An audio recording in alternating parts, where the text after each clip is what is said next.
नमस्कार मित्रों, मैं राम मोहन उपाध्याय अपने YouTube चैनल वेदिका उपाध्याय में आपका हार्दिक स्वागत करता हूं। मित्रों, आज की इस वीडियो में हम लोग टीजीटी सामाजिक विज्ञान में इतिहास के पूछे जाने वाले 30 महत्वपूर्ण प्रश्नों पर चर्चा करेंगे।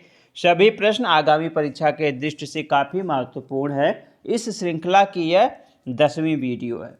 हमारा पहला प्रश्न है, निम्नलिखित में से कौन सा एक युग में सही सुमेलित नहीं है? तो हमारा पहला विकल्प है ऋग्वेद। तो ऋग्वेद, ऐत्रेय, ब्राह्मण। तो यहाँ पे दिया गया वेद और उनसे संबंधित ब्राह्मण ग्रंथ। तो ऋग्वेद के 2 ब्राह्मण ग्रंथ हैं, ऐत्रेय और कौशिकी। ठीक है, तो हमारा पहला विकल्प सही है। हमारा दूसरा है सामवेद, तैत्तिरीय, ब्राह्मण। तो सामवेद का जो है तैत्तिरीय ब्राह्मण नहीं है, बल्कि तैत्तिरीय ब्राह्मण जो है आपका यजुर्वेद से संबंधित है। सामवेद के जो है 2 ब्राह्मण ग्रंथ हैं, तांड एवं जैमिनी 2 ब्राह्मण ग्रंथ हैं सामवेद के। ठीक है, तो तैत्तिरीय किसका ब्राह्मण है? यजुर्वेद का ब्राह्मण ग्रंथ है। इसके बाद है यजुर्वेद। तो यजुर्वेद शतपथ ब्राह्मण, यह सही है। यजुर्वेद शतपथ ब्राह्मण सही है। अगला हमारा है विकल्प डी है अथर्ववेद। तो अथर्ववेद गोपद ब्राह्मण, यह भी सही है। अथर्ववेद का केवल एक ही ब्राह्मण ग्रंथ है, गोपद ब्राह्मण। हमारा दूसरा प्रश्न है, उपनिषद कालीन अश्वपद कहाँ का राजा था? तो हमारा सही आंसर है, जो उपनिषद कालीन अश्वपति है वह कैकेय का शासक था। उपनिषद कालीन 5 दार्शनिक राजाओं का विवरण प्राप्त होता है जो महत्वपूर्ण है। उसमें से पूछा जाता है परीक्षा में, कैकेय का या अश्वपद कहाँ के शासक थे? तो कहाँ के दार्शनिक शासक थे? तो कैकेय के शासक थे। एक नाम आता है उद्दालक आरुण का। उद्दालक आरुण का नाम आता है, तो यह कुरु से संबंधित है। कुरु जनपद से, महाजनपद से संबंधित थे।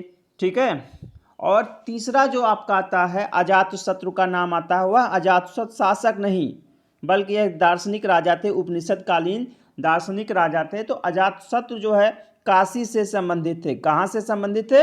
काशी से संबंधित थे। इसके बाद जो है प्रवाहण जाबाल का नाम आता है। प्रवाहण जाबाल का नाम आता है। तो प्रवाहण जाबाल कहाँ के दार्शनिक राजा थे? या पांचाल के दार्शनिक राजा थे। मिलाप करने के लिए, कभी कभी मेल करने के लिए, सुमेल करने के लिए दे दिया जाता है। इसके बाद एक नाम आता है जनक का। जनक कहाँ के दार्शनिक राजा थे? तो यह विदेह के थे। कहाँ के? विदेह के थे। ठीक है, तो इन 5 दार्शनिक राजाओं और उनसे संबंधित राज्यों का जो है परीक्षा में बार बार जो है प्रश्न बनता है। हमारा अगला प्रश्न है, मित्रों आगे बढ़ने से पूर्व आपसे अनुरोध है, आप वीडियो को देखने के पश्चात चैनल को सब्सक्राइब, वीडियो को लाइक एवं शेयर अवश्य करें। साथ ही साथ बेल आइकन को भी प्रेस करें, जिसके माध्यम से आने वाले वीडियो का नोटिफिकेशन आपको समय से प्राप्त हो जाए। इस वीडियो में सभी प्रश्न आपके परीक्षा के दृष्टि से काफ़ी महत्वपूर्ण हैं। इन 30 प्रश्नों में से ही 1-2 प्रश्न मिलने की संभावना रहेगी। हमारा तीसरा प्रश्न है, सूची फर्स्ट को सूची सेकंड से सुमेलित कीजिए तथा नीचे दिए गए कूट में से सही उत्तर को चुनिए। तो इसमें जो है महाजनपदों के नाम दिए हुए और उनकी राजधानी के विषय में दी बात। तो सूची फर्स्ट में महाजनपद के नाम हैं और सूची सेकंड में उनकी राजधानी है। तो मत्स्य जनपद, ठीक है, मत्स्य महाजनपद की राजधानी थी विराटनगर। तो हमारा जो है पहले में आ जाएगा 3। इसके बाद जो है दूसरा है वत्स की राजधानी कौशाम्बी थी, तो आ जाएगा 4। ठीक है, इसके बाद वज्र है। तो वज्र संघ की जो राजधानी थी वह कहाँ पे थी? वैशाली में थी। तो इसका मतलब एक विकल्प होगा वैशाली। और कुरु जनपद की राजधानी इंद्रप्रस्थ थी। तो 3, 4, 1, 2 हमारा सही आंसर है। विकल्प सी हमारा सही आंसर है।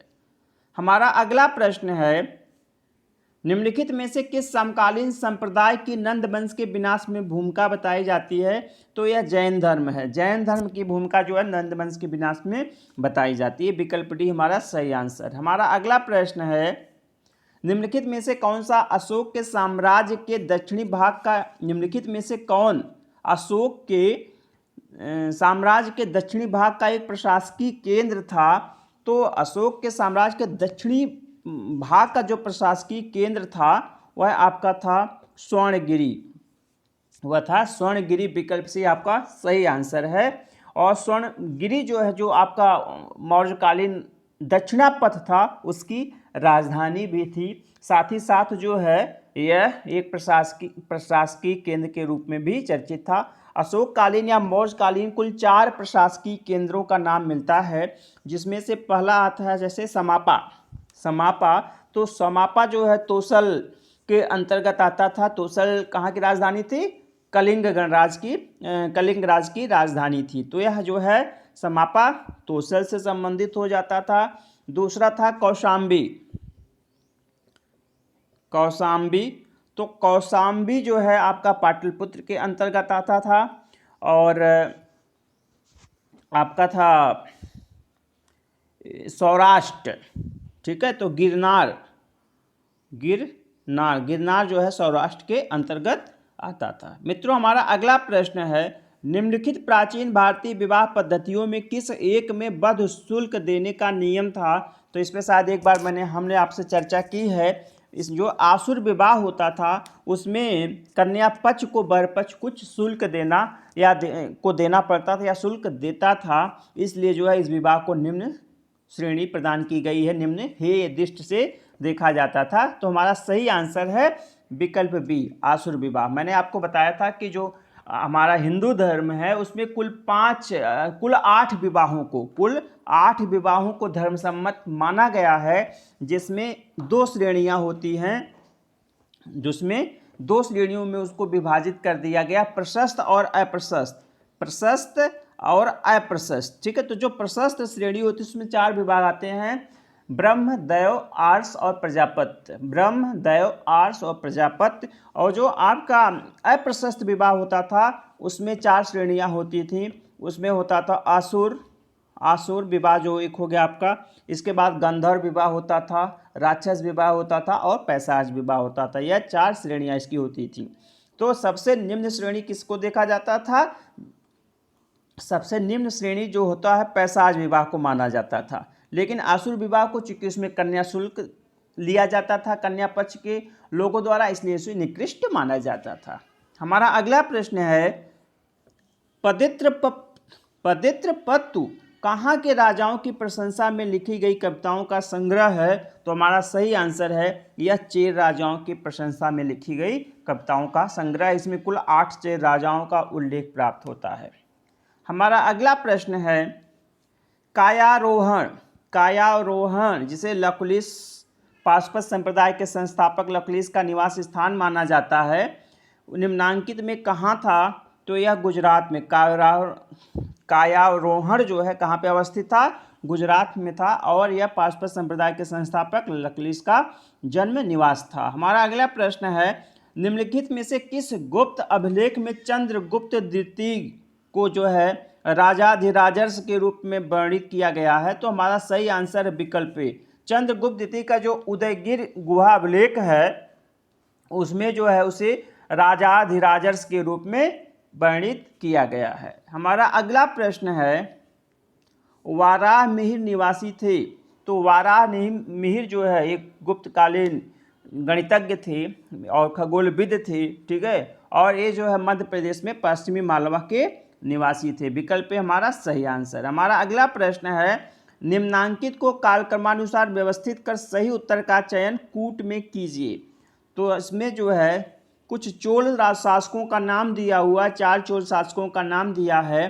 तो उनके जो कालक्रम के अनुसार जो है उनके सिंहासनारोहण के अनुसार उनको व्यवस्थित करना है। तो जो इसमें पहला है आपका विक्रम चोल का जो समय है 1120 से लेकर 1133 ईस्वी है, ठीक है, 33 ईस्वी। दूसरा जो आपका है वीर राजेंद्र। तो वीर राजेंद्र जो है इसका समय है 1064 से लेकर 1070 तक, 1064 से लेकर 1070 तक। इसके बाद जो आपका राजराज द्वितीय, तो राजराज द्वितीय का समय है 1150 से लेकर 1173 तक, ठीक। और इसके बाद है कुलोत्तुंग तृतीय। तो कुलोत्तुंग तृतीय का जो समय है वह है 1178 से लेकर 1218 तक, ठीक है, 1218 तक। मतलब यह जो है जो कुलोत्तुंग तृतीय है चोल वंश का अंतिम महान शासक माना जाता है। तो अब हमें इसको जो है व्यवस्थित करना है। तो सबसे पहले देखिए 1064 से 1070 जो है आता है समय वीर राजेंद्र का, तो पहले आ जाएगा आपका बी। उसके बाद जो है 1120 से 1133 आ जाएगा विक्रमचोल ए, बी ए हो जाएगा। इसके बाद जो है राजराज द्वितीय 1150 से 1173, तो बी ए सी। इसके बाद जो है कुलोत्तुंग तृतीय, बी ए सी डी आपका सही आंसर होगा। तो बी ए सी डी का मतलब यहाँ पे हो गया आपका विकल्प बी, 2 1 3 4 हमारा सही आंसर है। हमारा अगला प्रश्न है कंबोडिया का भव्यतम स्मारक अंकोर वाट मूलतः किससे समर्पित था? तो यह भगवान विष्णु को समर्पित मंदिर था, कंबोडिया का अंकोर वाट मंदिर। विकल्प डी हमारा सही आंसर है। हमारा अगला प्रश्न है निम्नलिखित में से कौन सुमेलित नहीं है? तो इसमें आपका पहला है तबकाते अकबरी। तो तबकाते अकबरी का जो लेखक था वह निज़ामुद्दीन अहमद था, तो यह सही है। दूसरा है शाहजहां नामा। तो शाहजहां नामा के लेखक इनायत खान, ये भी सही है। तीसरा है बहारिस्तान एक गैबी। तो बहारिस्तान एक गैबी के लेखक मिर्जा हैदर दोगलात नहीं है, तो हमारा जो सही आंसर होगा विकल्प सी, बहारिस्तान एक गैबी। बहारिस्तान एक गैबी के जो लेखक हैं वह मिर्जा नाथन माने जाते हैं। मिर्जा नाथन जो है बहारिस्तान एक गैबी के लेखक हैं, ठीक ना। और आपका जो मिर्जा हैदर दोगलात है तारीख़ रसीदी इसका जो है प्रसिद्ध ग्रंथ है। तो जो हमारा सही आंसर है विकल्प सी। विकल्प डी है नुस्खा ए दिलकुशा। तो नुस्खा ए दिलकुशा जो है भीमसेन कायस्थ की रचना है, यह भी हमारा सही आंसर है, ठीक है। तो मतलब हमारा जो सही आंसर है, चूंकि सुमेलित नहीं है पूछा गया, तो विकल्प सी है। हमारा अगला प्रश्न है अलाउद्दीन खिलजी कालीन प्रशासन में राजसी खुफिया विभाग का मुखिया क्या कहलाता था? तो जो राजकीय खुफिया विभाग का मुखिया होता था उसे कहते थे बरीद मुमालिक, ठीक है। जो और बरीद गुप्तचर को बोला जाता था, गुप्तचर को क्या बोला जाता था? बरीद बोला जाता था। और उस विभाग का जो अध्यक्ष होता था, जो ठीक है, उसको बरीद मुमालिक बोला जाता था। आरजे मुमालिक जो है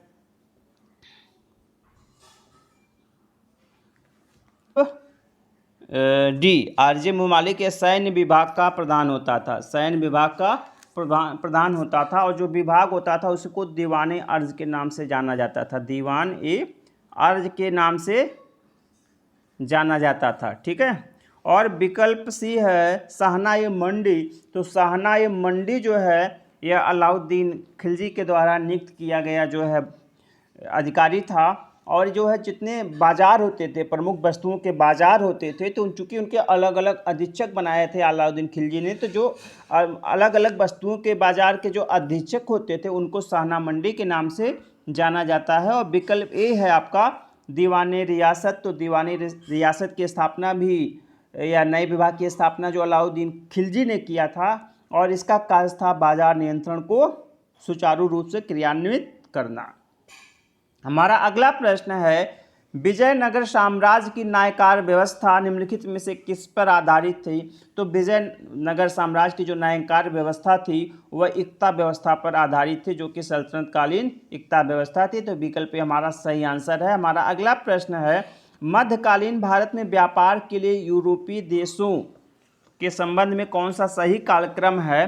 तो इसमें पहला क्या हमें देख लेते हैं, कौन भारत में जो है किस क्रम में यूरोपीय आए थे? तो सबसे पहले पुर्तगाली आए थे। सबसे पहले अगर देखा जाए तो वास्को डी गामा को लीजिए, तो 1498 में जो है पहला पुर्तगाली भारत आया था। इसके बाद जो है 1602 में डच आए। फिर इसके बाद जो है 31 दिसंबर 1600 को अंग्रेज आए और 1664 को फ्रांसीसी आए, ठीक है। तो विकल्प भी हमारा सही आंसर है। हमारा अगला प्रश्न है निम्नलिखित मुगल शासकों में से किसने दावा किया था कि वह यह अंतर कर सकता है कि किस चित्रकार ने रेखाचित्र बनाया है और किसने उसमें रंग भरा है या उसका चेहरा तैयार किया है? तो यह सीधे सीधे जहांगीर के संबंध में है। जहांगीर यह दावा करता था कि अगर कोई चित्र बना है और उसको एक से अधिक चित्रकारों के द्वारा बनाया गया है तो मैं यह बता सकता हूं कि किस पार्ट को किस चित्रकार के द्वारा बनाया गया है। वह चित्रकला का जो है बहुत पारखी था और उसने चित्रकला को काफ़ी प्रोत्साहित भी किया था।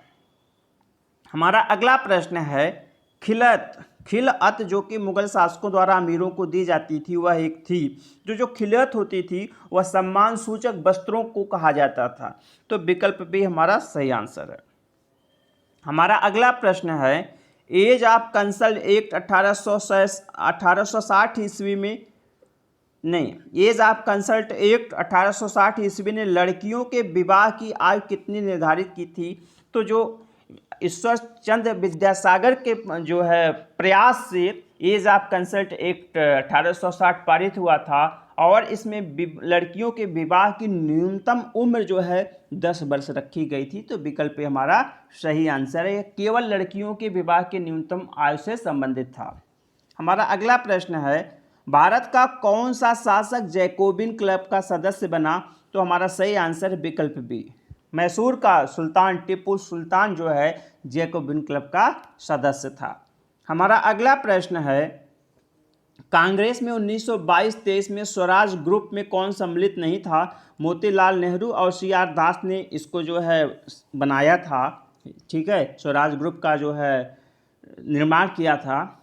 इस संस्था की स्थापना, स्वराज दल की स्थापना जो है इन्हीं लोगों के द्वारा की गई थी। और कब की गई थी? मार्च 1923 में की गई थी। कहाँ पे? इलाहाबाद में। इलाहाबाद में इसकी स्थापना की गई थी। ठीक है, और इसमें जो है हकीम अजमल खां भी सम्मिलित थे। डॉक्टर राजेंद्र प्रसाद ने जो है इसका विरोध किया था कि जो 2 दल हो गए थे कांग्रेस में उस समय, जब 1919 के अधिनियम के द्वारा यह प्रावधान किया गया कि भारतीय भी जो है चुनाव लड़कर जो है विधानमंडल में जा सकते हैं।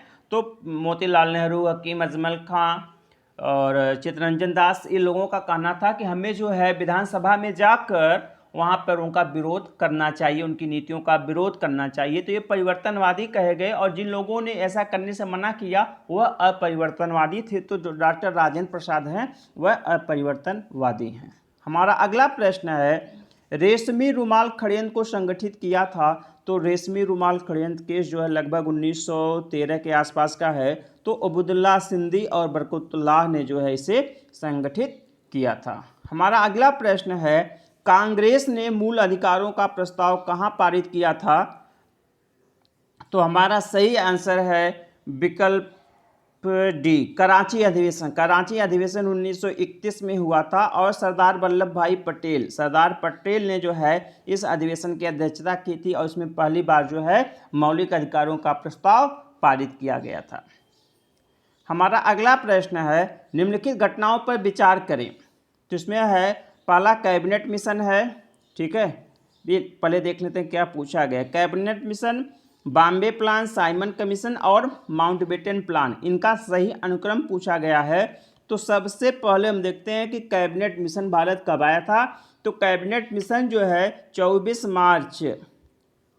मार्च 1946 को भारत आया था। ठीक, इसके बाद है बॉम्बे प्लान। तो बॉम्बे प्लान जो है 1944 का प्लान है और कुल 8 प्रमुख उद्योगपतियों ने जो है भारतीय विकास के लिए एक प्लान बनाया था जिसे बॉम्बे प्लान के नाम से जाना जाता है। इसके बाद अगला है साइमन कमीशन। तो साइमन कमीशन भारत में कब आया था? यह आया तो था भारत में लगभग 3 फरवरी 1928 को और इसके गठन की घोषणा जो है 8 नवंबर 1927 को किया गया था। ठीक है, तो यहाँ पे हो गया फरवरी 1928। और इसके बाद है माउंटबेटन प्लान। तो माउंटबेटन प्लान जो है 3 जून 1947 की है। 3 जून 1947 की है। तो सबसे पहले क्या आएगा भैया? आ जाएगा विकल्प सी, साइमन कमीशन। उसके बाद जो है आपका आ रहा है बॉम्बे प्लान जो कि विकल्प बी है। ठीक है, और उसके बाद जो है आपका आएगा कैबिनेट मिशन, तो CBA और D, CBAD, मतलब C का मतलब 3, 2, 1, 4, विकल्प भी हमारा सही आंसर है। हमारा अगला प्रश्न है, अखिल भारतीय ट्रेड यूनियन कांग्रेस का प्रथम अध्यक्ष किसे चुना गया था? तो हमारा सही answer Akhil Bharatiya trade union Congress का अध्यक्ष जो है 1920 में लाला लाजपत राय को चुना गया था। विकल्प सी हमारा सही आंसर है। हमारा अगला प्रश्न है, सिंधु घाटी काल के धार्मिक और सामाजिक जीवन को समझने के लिए कौन सी उपलब्धि सबसे अधिक सहायता करती है? तो पहला है कब्रिस्तान, इसके द्वारा कोई ऐसी जानकारी हमें नहीं प्राप्त होती। विकल्प बी है टेराकोटा की मूर्तियां और मोहरें, हमारा यही सही आंसर है। जो टेराकोटा की मूर्तियां प्राप्त हुई और मोहरें प्राप्त हुई हैं उसके द्वारा जो है सिंधु सभ्यता के धार्मिक और सामाजिक जीवन के विषय में हमारे पास जानकारी उपलब्ध होती है। तो विकल्प भी हमारा सही आंसर है। हमारा अगला प्रश्न है, बौद्ध संघ में प्रवेश करने वाले को कहते थे, जो बौद्ध संघ में जो है उनका बजाय संस्कार 8 वर्ष की उम्र में होता था तो उसके बाद जो है वह भिक्षु बन जाते थे, तो विकल्प डी हमारा सही आंसर है। हमारा अगला प्रश्न है, कौन सी मालगुजारी व्यवस्था जो यहाँ पे जो है, ठीक है, जो मुगल काल में लागू थी उसे राजा टोडरमल से जोड़ा जाता है और कभी कभी इसे टोडरमल का बंदोबस्त कहा जाता है? तो इसे कहा जाता है तो जाबती व्यवस्था को जो है टोडरमल की व्यवस्था कहा जाता है। तो विकल्प डी हमारा सही आंसर है। हमारा अगला प्रश्न है, महान सूफी फकीर अन्य सभी ग्रंथों का कटु आलोचक था, तो वह था बुल्ले साहब। विकल्प भी हमारा सही आंसर है। हमारा अगला प्रश्न 30वां एवं अंतिम प्रश्न है, किस अवसर पर पुर्तगालियों ने मुंबई को अंग्रेजों के हवाले कर दिया था?